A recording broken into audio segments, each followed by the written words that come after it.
kader-kader komunis yang duduk di DPR RI itu sekarang sudah 200 lebih. Dan itu saya mencoba untuk tabayun, cek kepada anggota DPR RI Dapil Malang Raya ya, yang kebetulan beliau duduk di Komisi 7 DPR RI, rumahnya di Permata Jingga. Saya coba hari Ahad ba'dal asar saya datang ke rumah beliau, saya tanya, Pak, saya dapat info kader-kader komunis yang duduk di DPR RI sekarang ini jumlahnya 200 lebih. Benar apa enggak? Ustadz, benar. Itu. Jadi perjuangan mereka mentargetkan 2019 kader komunis harus menguasai parlemen berhasil. Kenapa itu bisa terjadi? Karena umat Islam mayoritas buta politik. Itu Pak. Jadi akhirnya saya sampaikan apa yang saya sampaikan itu fakta, bukan fitnah, fakta. Dan alhamdulillah saya ditelepon dari Mabes Angkatan Darat, Ustadz Andri, kami akan siapkan advokasi. Jadi ternyata alhamdulillah dari Mabes Angkatan Darat membantu saya untuk memberikan advokasi. Sementara dari Mabes Polri saya sudah kena centang merah, dianggap musuh Pak. Ketika kita membongkar komunis, nggak boleh Pak, kita membongkar komunis itu nggak boleh. Padahal ini bahaya lah bagi negara. Tapi sekarang nggak boleh, karena mereka sudah berkuasa.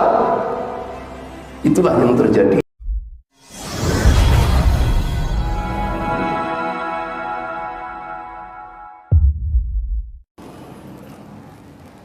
Innal hamdalillah nahmaduhu wa nasta'inuhu wa nastaghfiruh wa na'udzu billahi min syururi anfusina wa min sayyiati a'malina. May yahdihillahu fala mudilla lahu wa may yudlil fala hadiya lahu. Asyhadu an la ilaha illallah wahdahu la syarika lahu wa asyhadu anna Muhammadan abduhu wa rasuluh.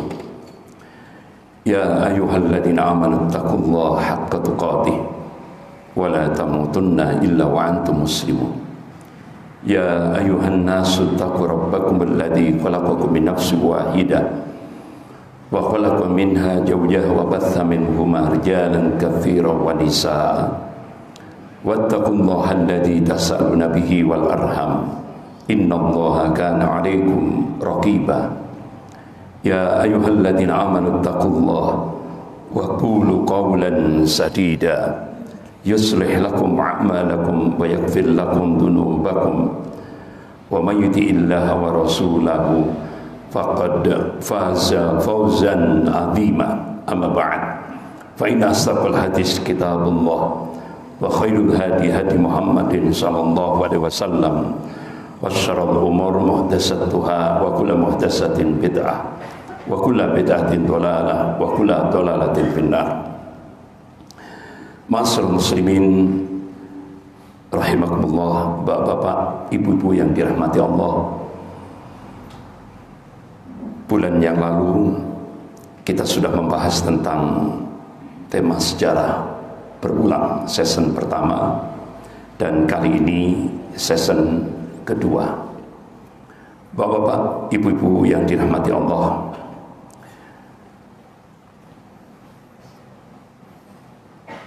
Allah subhanahu wa ta'ala dan Rasulnya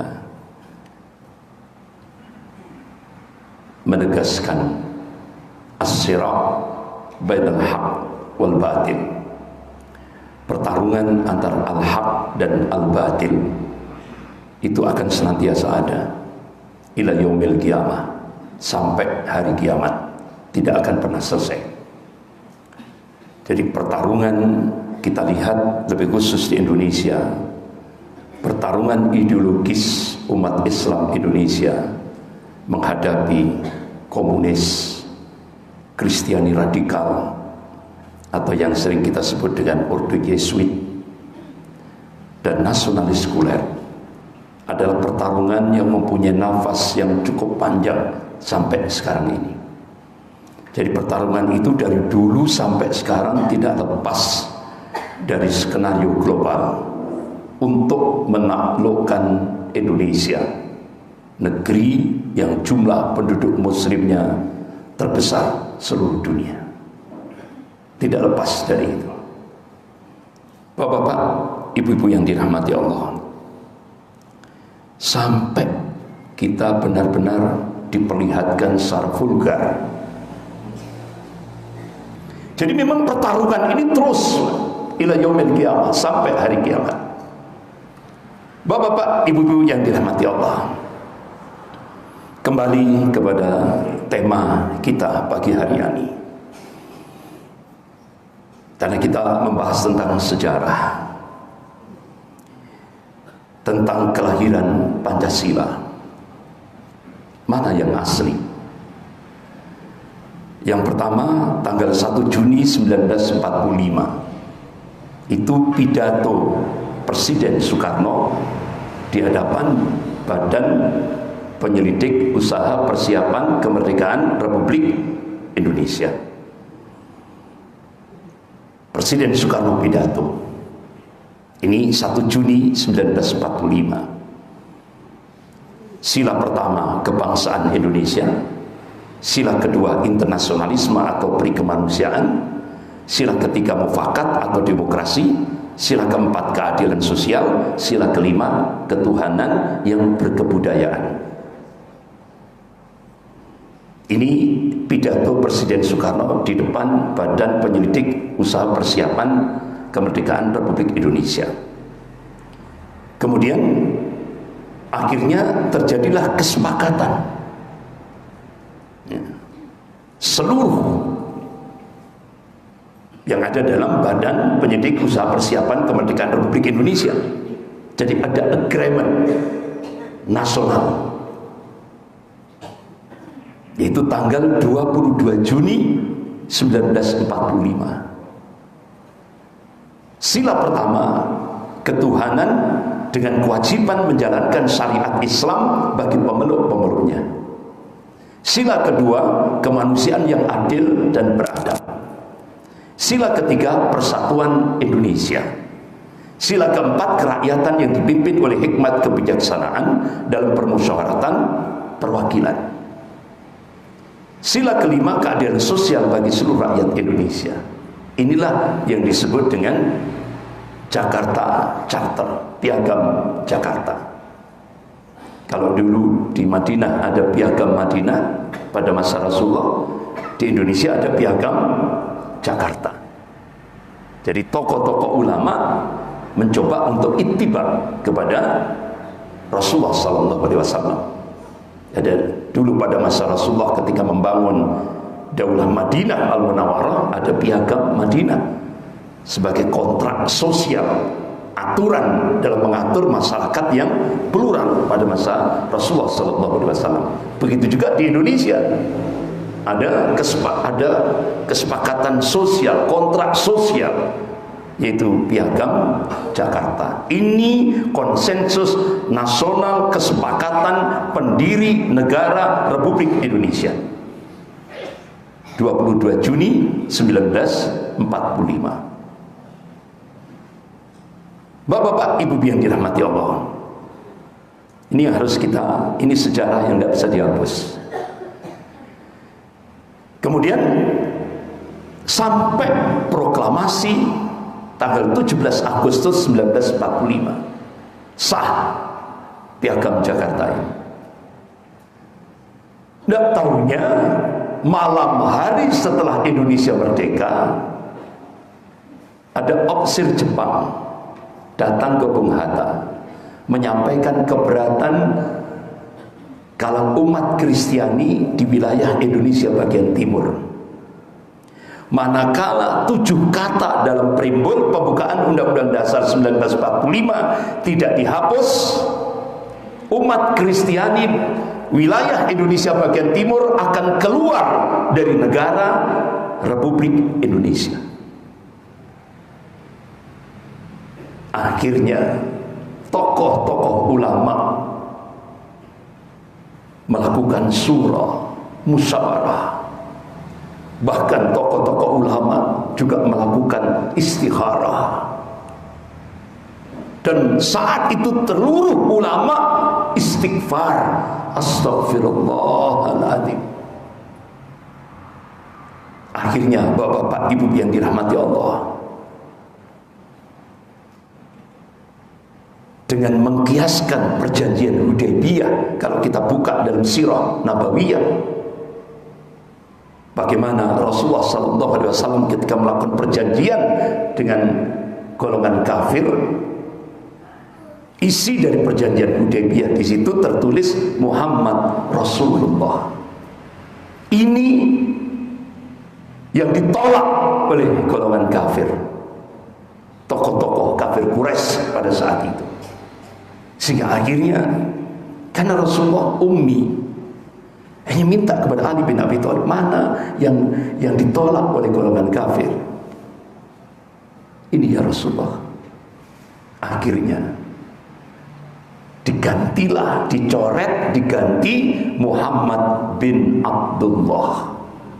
Baru orang-orang kafir Quraisy menerima perjanjian Hudaybiyah itu. Jadi istilah orang Jawa, ngalah untuk menang. Dan itu dikiaskan oleh tokoh-tokoh ulama di Indonesia. Akhirnya 7 kata ketuhanan dengan kewajiban melaksanakan syariat Islam bagi pembelumnya, dengan ittiba kepada Rasulullah ketika perjanjian Hudaybiyah, dicoret 7 kata itu, diganti dengan ketuhanan yang Maha Esa. Itulah Pancasila yang resmi, hari lahir Pancasila yang resmi tanggal 18 Agustus 1945. Ini jadi sila pertama dirubah. Tapi the founding father, artinya pendiri negara Republik Indonesia ini, meyakini ketuhanan yang Maha Esa itu maknanya tauhid. Makanya dalam preambul pembukaan Undang-Undang Dasar 1945 tertulis di situ, negara Republik Indonesia berdasarkan ketuhanan yang Maha Esa. Artinya dasar negara kita itu ketuhanan yang Maha Esa. Itu Pak. Jadi ini yang harus dipahami. Ini sejarah. Jadi bapak-bapak, ibu-ibu yang dirahmati Allah, bisa dilihat di sini bagaimana usulan Presiden Soekarno pada saat tanggal 1 Juni 1945, yaitu sila pertama nasionalisme atau kebangsaan Indonesia, sila kedua internasionalisme atau perikemanusiaan, sila ketiga mufakat atau demokrasi, sila keempat kesejahteraan sosial, sila kelima ketuhanan yang berkebudayaan. Kemudian Presiden Soekarno langsung memeras trisila, yaitu sosio-nasionalisme, sosio-demokrasi, dan ketuhanan yang Maha Esa. Diperas lagi menjadi ekasila, gotong royong. Tapi ketika sidang BPUPKI, usulan Presiden Soekarno ini ditolak. Akhirnya Pancasila itu adalah istihad ulama,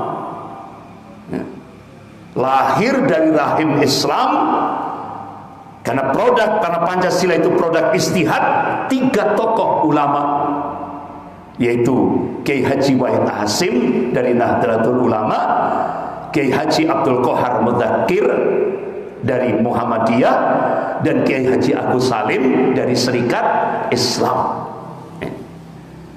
Jadi bersama Bung Karno dan seluruh anggota Badan Penyelidik Usaha Persiapan Kemerdekaan Indonesia, sehingga Pancasila itu harus dimaknai dengan makna yang sesuai dengan ajaran Islam, ya kan? Karena segala bentuk penafsiran terhadap Pancasila yang bertentangan dengan syariat Islam wajib ditolak. Karena Pancasila itu hadiah umat Islam untuk Indonesia. Bapak-bapak, ibu yang dirahmati Allah, pertanyaan kita, kira-kira 3 tokoh ulama ini pernahkah ditulis dalam buku sejarah kita? Tidak pernah. Sampai anak-anak kita sekarang, cucu-cucu kita tidak mengenal siapa ya yang merumuskan Pancasila. Yang sering kali dimunculkan adalah Presiden Soekarno. Tapi 3 tokoh ulama yang merumuskan ini tidak pernah tertulis dalam buku sejarah. Bapak-bapak, ibu-ibu yang dirahmati Allah, inilah jahatnya nasionalis sekuler di Indonesia ini. Sejarah digelapkan. Jadi inilah Piagam Jakarta yang disetujui oleh Panitia 9 ya. Ini sejarah yang tidak bisa dihapus ya. Bapak-bapak, ibu-ibu yang dirahmati Allah, jadi ternyata pergulatan ini, pertarungan ini ya, sampai akhirnya puncaknya pada malam 18 Agustus. Makanya disebut dengan 18 Agustus yang kelabu. Jadi Pak Kasman Singodimorjo waktu itu minta kepada pimpinan pusat Muhammadiyah, Bapak Ki Bagus Hadikusumo, untuk menerima penghapusan 7 kata dari kesepakatan rapat dadaan PPKI, Panitia Persiapan Kemerdekaan Indonesia, tanggal 18 Agustus 1945. Jadi gong terakhir dengan sholat istikharah, Pak Ki Bagus Hadikusumo akhirnya menerima pencoretan itu. Inilah benar-benar jasa hadiah umat Islam untuk negara ini. Bapak-bapak, ibu-ibu yang dirahmati Allah, jadi ternyata sejarah itu berulang. Jadi pertarungan ini ternyata sejarah berulang. Bapak-bapak, ibu-ibu yang dirahmati Allah, ini saya sampaikan di beberapa masjid di Malang Raya ini, bahkan di Jawa Tengah, di Banjarmasin, Balikpapan, bahkan saya sampaikan di Sumatera Barat, di beberapa kota-kota di Sumatera Barat, roadshow ya. Mulai tahun 2015-2016 ternyata sudah menjadi fakta sekarang ini. Jadi bapak-bapak, ibu yang dirahmati Allah, pasca reformasi 98, pengawasan terhadap sisa-sisa PKI longgar, sehingga akhirnya dimanfaatkan betul oleh kader-kader komunis di Indonesia untuk menghidupkan kembali ajaran komunis.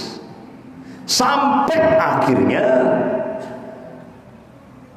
dia gunakan kekuatan media cetak, media elektronik untuk merubah mindset masyarakat Indonesia.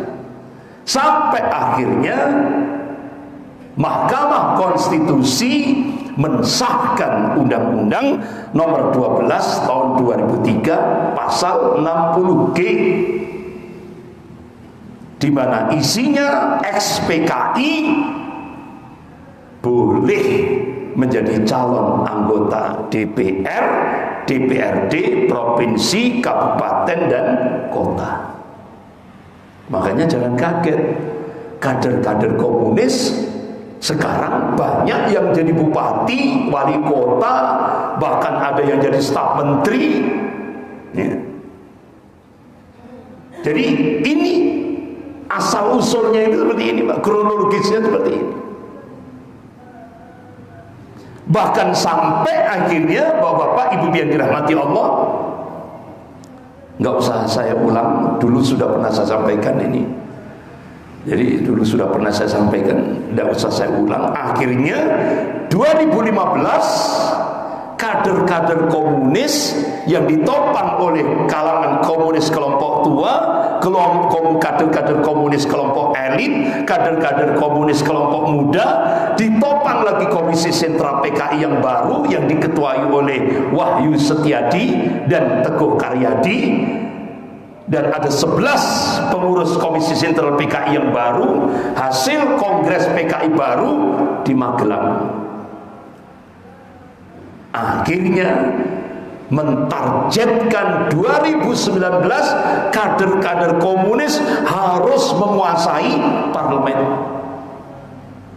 Berhasil nggak kira-kira Pak? Berhasil, sesuai dengan target. Kader-kader komunis di DPR RI, DPR kota, kabupaten, provinsi. Bahkan kader-kader komunis yang duduk di DPR RI itu sekarang sudah 200 lebih. Dan itu saya mencoba untuk tabayun, cek kepada anggota DPR RI Dapil Malang Raya, ya, yang kebetulan beliau duduk di Komisi 7 DPR RI, rumahnya di Permata Jingga. Saya coba hari Ahad ba'dal asar, saya datang ke rumah beliau, saya tanya, Pak, saya dapat info kader-kader komunis yang duduk di DPR RI sekarang ini jumlahnya 200 lebih. Benar apa enggak? Ustadz, benar. Itu. Jadi perjuangan mereka mentargetkan 2019 kader komunis harus menguasai parlemen berhasil. Kenapa itu bisa terjadi? Karena umat Islam mayoritas buta politik. Itu Pak. Dan itu terus, bahkan video yang itu saya memberikan sampai videonya jadi viral, sampai akhirnya saya didatangi dari Mabes Polri. Ya. Jadi video itu viral tentang masalah mengingatkan umat Islam jangan sampai buta politik itu. Jadi itu jadi viral sampai saya di Sumatera, ternyata video itu sudah sampai di sana, di Kalimantan, di semuanya. Padahal waktu itu saya memberikan kajian di pelosok desa di daerah Kediri, Pare, Kediri. Ya. Tapi videonya ternyata jadi viral. Tapi alhamdulillah ketika saya didatangi dari Mabes Polri, 4 dari Mabes Polri, alhamdulillah saya tidak kena delik hukum. Karena apa? Tidak undang-undang IT, karena yang mengupload bukan saya, orang lain. Saya ngomong itu untuk intern, untuk jamaah umat Islam intern. Nah itu. Sehingga akhirnya saya tidak artinya tidak sampai ditangkap. Padahal itu untuk menggugah, memotivasi umat Islam. Ya. Jadi bapak-bapak, ibu yang dirahmati Allah. Jadi sekarang ini kalau kita mengungkap tentang pergerakan komunis itu dikena apa Pak? Centang. Ya. Jadi itu istilahnya jadi musuh bagi kita. Jadi yang benar jadi salah, yang salah jadi benar sekarang ini. Bahkan akhirnya dengan video itu juga, bapak-bapak, ibu yang dirahmati Allah, muncul lagi oleh pimpinan pusat PDIP. Saya dilaporkan, sehingga akhirnya sampai ada 6 dari Mabes Polri kembali lagi saya diperiksa. Jadi akhirnya saya sampaikan apa yang saya sampaikan itu fakta, bukan fitnah, fakta. Dan alhamdulillah saya ditelepon dari Mabes Angkatan Darat Pusat Andri, kami akan siapkan advokasi. Jadi ternyata alhamdulillah dari Mabes Angkatan Darat membantu saya untuk memberikan advokasi. Sementara dari Mabes Polri saya sudah kena centang merah, dianggap musuh Pak. Ketika kita membongkar komunis, Nggak boleh Pak, kita membongkar komunis itu nggak boleh. Padahal ini bahaya lah bagi negara. Tapi sekarang nggak boleh, karena mereka sudah berkuasa. Itulah yang terjadi, Bapak-bapak, Ibu yang dirahmati Allah.